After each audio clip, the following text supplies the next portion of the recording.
अस्सलाम वालेकुम। हाय व्यूवर्स, आज मैं आपके सामने बनाने जा रही हूँ शोरबे वाली मुर्गी चिकन।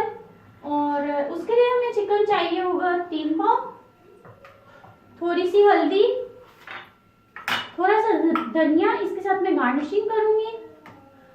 ये है 1 टेबलस्पून नमक, 1 टेबलस्पून लाल मिर्च, थोड़ा सा गरम मसाला, ये लहसुन अदरक का पेस्ट, 1 प्याली दही, 3 टमाटर और प्याज हमने लिए हैं 4 दरमियाने साइज के। और ये मैंने 3 अदद आलू लेके उसके मैंने टुकड़े कर लिए हैं और ऑयल पकाने के लिए। चलिए अब चलते हैं पकाने की तरफ। ये हमने एक देगची में 1 प्याली जितना तेल ले लिया, इसमें हमने अपने प्याज डाले और इसको हम ब्राउन करके निकाल लेंगे। ये मेरे प्याज ब्राउन हो चुके हैं, इसको मैंने ब्राउन करके निकाल लिया।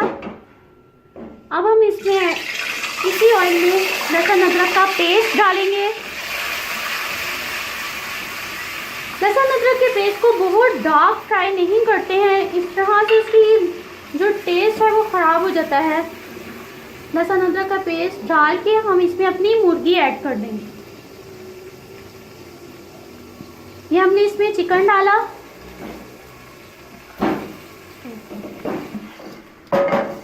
चिकन इसमें डाल के हम इसको थोड़ा सा फ्राई करेंगे कि ये चिकन का कलर थोड़ा सा चेंज हो जाए।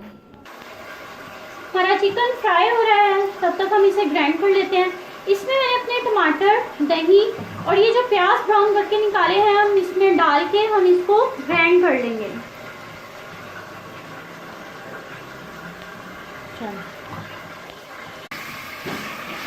व्यूअर्स, ये देखिए हमारा चिकन फ्राई हो चुका है, इसका कलर थोड़ा सा चेंज हो चुका है। अब हम इसमें नमक, लाल मिर्च ऐड कर देते हैं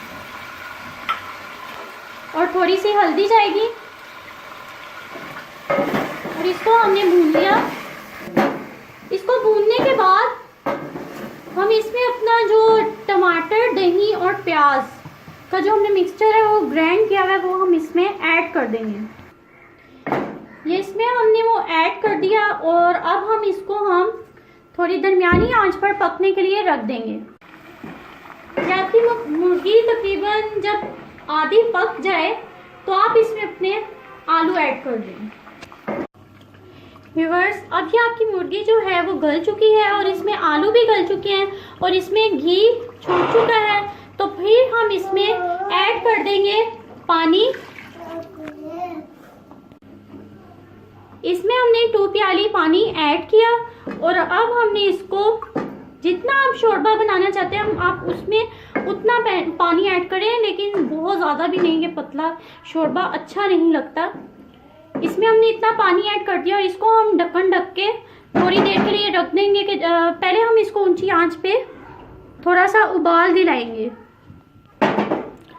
इसमें जब हम पानी ऐड कर दें और ये देखेंगे इस तरह से ऊपर इसकी ये जो ऊपर तरी आ रही है, तो अब हम इसमें अपना गरम मसाला ऐड कर देते हैं और इस साथ ही हम इसमें हरा धनिया डाल देंगे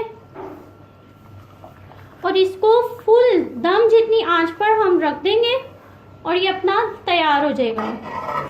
हम इसको दम आ चुका था, उसके बाद मैंने इसको बाउल में सर्व करने के लिए निकाल लिया है।